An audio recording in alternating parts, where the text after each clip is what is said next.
प्रणाम साथियों, राधे राधे, जय श्री कृष्ण, जय श्री राम। कैसे हैं आप सब? आशा करता हूँ पूर्णतः स्वस्थ और प्रसन्न होंगे।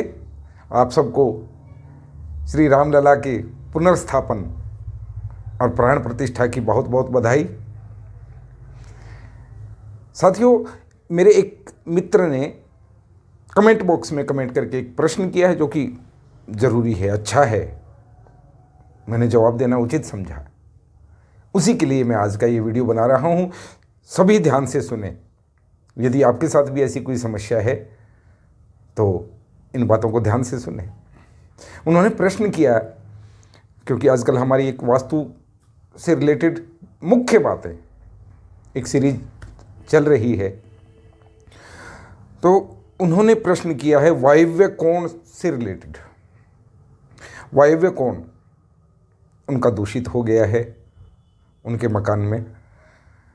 वो कहते हैं हमारा मेन गेट ही वायव्य दिशा में है, वायव्य मुखी मकान है, वहीं पे सेप्टिक टैंक है, वहीं पे सीढ़ियां हैं, एक दरवाज़ा उत्तर में भी है, उत्तर दिशा में पड़ता है। तो इन्हें क्या करना चाहिए, क्या नहीं करना चाहिए, इससे क्या प्रभाव पड़ेंगे? बहुत अच्छा ये प्रश्न है।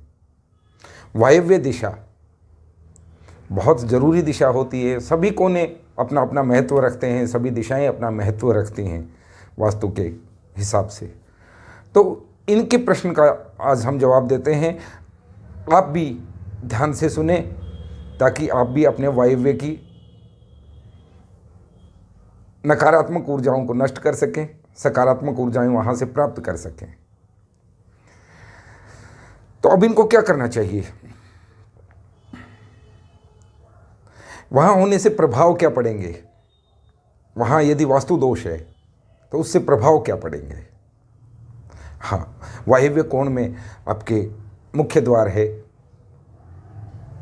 कोई बहुत बड़ी चिंता का विषय नहीं है, लेकिन बहुत बड़ी चिंता का विषय नहीं है। वहाँ पे सेप्टिक टैंक है, चिंता का विषय है, लेकिन वो स्थान, वो वास्तु, यदि कोई वास्तुविद देख के सही निर्णय ले पाता है कि वो किस डिग्री पे है, कितने फिट किस तरफ वो है, तो वो तो विजिट का विषय हो जाता है। तो विजिट तो मैं नहीं कर पाऊँ, शायद आप पता नहीं किस शहर में हैं, लेकिन दोस्त मैं आपको सलाह बिल्कुल सही दूंगा। यदि ऐसा कुछ आपको महसूस होता है तो उसके प्रभाव आप नोट करेंगे आपके मकान में, वहाँ रहने वाले जीवों पे क्या इसके प्रभाव होते हैं। पहली बात, गैस से संबंधित बीमारियाँ, परिवार के किसी सदस्य को बाय, गठिया, जोड़ों का दर्द, जोड़ों की सूजन, ऐसा कोई प्रभाव। दूसरा, वहाँ रहने से, ऐसे मकान में जहाँ ये वास्तु दोष है, उनके बच्चे बिगड़ने लगते हैं, बाह्यमुखी हो जाते हैं, अथवा लव मैरिज के लिए जिद करने लगते हैं। तीसरा, उनके रिश्तों में भी बाधा आती है, देर से विवाह होना, विवाह में रिश्तों में बाधा आना। वो कहते हैं ना कोई उसमें भंजी मार देता है, ऐसा होना, ये प्रभाव अक्सर देखने में आते हैं। अगला, भाई बहनों में, भाइयों में अथवा बहनों में आपस में मनमुटाव चलने लगता है, कोर्ट केस तक की स्थिति आ जाती है किसी बात को लेकर। एक और इसका बड़ा दुष्प्रभाव होता है, समाज में किसी न किसी कारण से आपका अपयश होने लगता है, आपकी बदनामी, आपकी बुराई, आपको नीचा देखना पड़ सकता है। ऐसे प्रभाव इस दिशा से, वायव्य दिशा से आते हैं। अब मैंने आपका मकान नहीं देखा है, अब आपने बताया कि वहाँ सीढ़ियाँ हैं, जीना है, जीना पता नहीं, माउंटी से कवर्ड है अथवा ओपन टू स्काई है, जिन्हें भी दोनों तरह की, भाई आंगन है, आंगन में ओपन टू स्काई जीना होता है, और शहरों के घरों में अक्सर माउंटी से कवर्ड होता है। तो वो सब चीज़ें वो तो देखकर ही कोई वास्तुविद आपको सही सलाह दे सकता है। लेकिन फिलहाल मैं आपको वास्तु दोष के निवारण के कुछ उपाय वहाँ के लिए बताता हूँ। यदि इनमें से कोई समस्या आप अपने घर में महसूस कर रहे हैं तो अवश्य ये उपाय आप बिना किसी से पूछे भी कर सकते हैं, और इसका आपको सकारात्मक प्रभाव शीघ्र ही नज़र भी आएगा। वो उपाय क्या है? पहला उपाय फेंग शुई से लेते हैं। लाफिंग बुद्धा, लाफिंग बुद्धा बड़े प्रचलित हैं। लाफिंग बुद्धा में आप कोई ऐसी मूर्ति लें कि लाफिंग बुद्धा ना तो एक पोटली लेके खड़े हों, पोटली लेके वो ऐसा मत लगाना। दूसरा, वो बच्चों के साथ खेल रहे हों, मत लगाना। अकेले हों, हाँ वो दोनों हाथों में लड्डू लेके होते हैं, लगा सकते हैं। अकेले मुस्कुरा रहे हैं, लगा सकते हैं। लाफिंग बुद्धा की सॉलिड खोखली मूर्ति कभी घर में मत लगाना। सॉलिड तस्वीर आप वहाँ रख सकते हैं, पत्थर की बनी हुई बाजार में बहुत सारी मिलती हैं आजकल। सबसे आसान, दूसरा सबसे आसान उपाय, देसी गाय। गाय बहुत तरह की है हमारे देश में, अमेरिकन है, ऑस्ट्रेलियन है, अलग अलग ब्रीड्स हैं।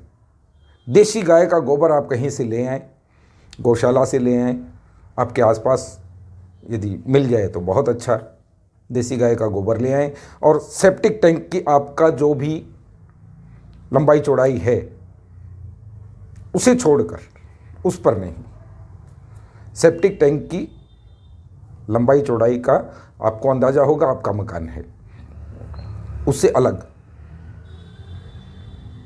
किसी दीवार पर गाय के गोबर से, देसी गाय के गोबर से एक स्वास्तिक बनाए। जैसे घरों में पहले सांझी बनती थी, ऐसे एक गोबर की स्वास्तिक की चित्रकारी आप करें, और उसके ठीक बीचों बीच चंदन का तिलक लगा दें, नित्य उसके दर्शन करें। आपका अधिकतर वास्तु दोष वहाँ का समाप्त हो जाएगा। रही बात आपके मुख्य द्वार की, मुख्य द्वार वायव्य कोण में है, ये बच्चे बिगाड़ने वाली और या फिर घर के किसी परिवार के सदस्य की विस्थापित हो जाने की, मतलब घर से बाहर ही रहता है, घर में मन नहीं लगता, वो समस्या आपके गेट से आती है, तो आपके पास ऑप्शन है, तो उत्तरी जो दरवाज़ा है आपका, उसका अधिक इस्तेमाल करें। इसको सिर्फ किसी खास परिस्थिति में ही इस्तेमाल करें, ये आप कर सकते हैं। भगवान गणेश जी की सॉलिड प्रतिमा वहाँ रख सकते हैं, लेकिन सेप्टिक टैंक के आसपास भी नहीं, उससे थोड़ा हटके, उससे थोड़ा हटके। एक और उपाय बड़ा आसान, आप बाजार से समुद्री नमक ले आइए। अब बहुत लोगों को तो ये नहीं पता वो समुद्री नमक किसे कहते हैं। कुछ साल पहले ये अपने आयोडाइज्ड नमक, टाटा नमक, ये सब तो 80s में प्रचलित हुए हैं। नहीं तो पहले कैसा नमक खाते थे हम, है ना, गांठों वाला, किलो के हिसाब से खरीद के लाते थे, फिर उसे पीस के सब्जी में डाला जाता था, वही समुद्री नमक होता है। वो आप कहीं से ले आए, शीशे की कटोरी में, शीशे के बाउल में, बर्तन में एक मुट्ठी भर के, जोर से मुट्ठी भरें, उसमें रख दें। शनिवार के दिन, शुक्ल पक्ष कृष्ण पक्ष का इसमें कोई बंधन नहीं है, आप वो रखें और उसको उस स्थान पे शनिवार के दिन सुबह रख दें। अगले शनिवार सुबह उस नमक को आप फ्लश कर दें अथवा नाली में बहा दें, और दोबारा से नया नमक वहाँ पे रख दें। शीशे के बर्तन में धातु का बर्तन ना हो, शीशे के बर्तन में आप वहाँ पे रखें। अगले शनिवार उसको फ्लश कर दें और बदल दें उसको, नया नमक, बर्तन को धो के दोबारा से नया नमक उसमें रख के वहाँ पे रख दें। आपका वायव्य कोण का अधिकतम वास्तु दोष समाप्त हो जाएगा। यदि वहाँ पे धूप आने का ऑप्शन है तो एक कहते हैं क्रिस्टल बॉल, मैं कहता हूँ स्फटिक, क्वार्ट्ज स्फटिक महंगा है, किसी विश्वसनीय स्थान से खरीदें। उसकी बॉल आती है और उसमें एक छेद भी होता है, सुराख भी होता है। लाल धागे में पिरो के वहाँ कहीं टांग दें, हवा में उसको झूलने दें, दीवार से सटी हुई ना हो कहीं भी। इसमें सेप्टिक टैंक का भी आपका कोई बंधन नहीं है, लेकिन उसके नियम होते हैं, उसको चार्ज भी करना पड़ता है। वो नकारात्मक ऊर्जाओं को सोखती है, फिर उससे नकारात्मक ऊर्जाएं मुक्त की जाती हैं। उसका एक तरीका है, वो भी शनिवार के दिन शीशे के बर्तन में नमक का पानी लें, नमक मिला हुआ पानी, उसमें उसको रख के बॉल को कि वो डूब जाए, घंटा 2 घंटा धूप में आप उसको रख दें और फिर किसी साफ कपड़े से अच्छे से साफ करें, उसको चमका के दोबारा वहीं टांग दें। हर शनिवार ऐसा करें तो इससे आपको वहाँ के दोष समाप्त होते नजर आएंगे। ये प्रैक्टिकल आप करके देखना।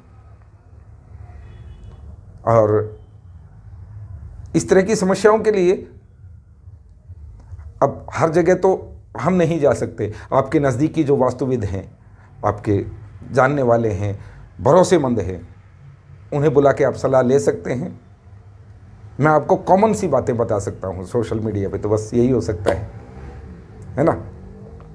तो कोशिश करेंगे कोई व्हाट्सएप नंबर मैं जारी करूँ जिस पे सिर्फ व्हाट्सएप हो, आप अपनी समस्या भेजें, आपका समाधान आप तक पहुँचे, ऐसा विचार चल रहा है। बाकी आप कमेंट्स करते रहें, सब्सक्राइब करें, ऐसे ही अपना प्रेम मुझ पर बनाए रखें, ऐसी ही कामना करता हूँ। राधे राधे, जय श्री कृष्ण, जय श्री राम।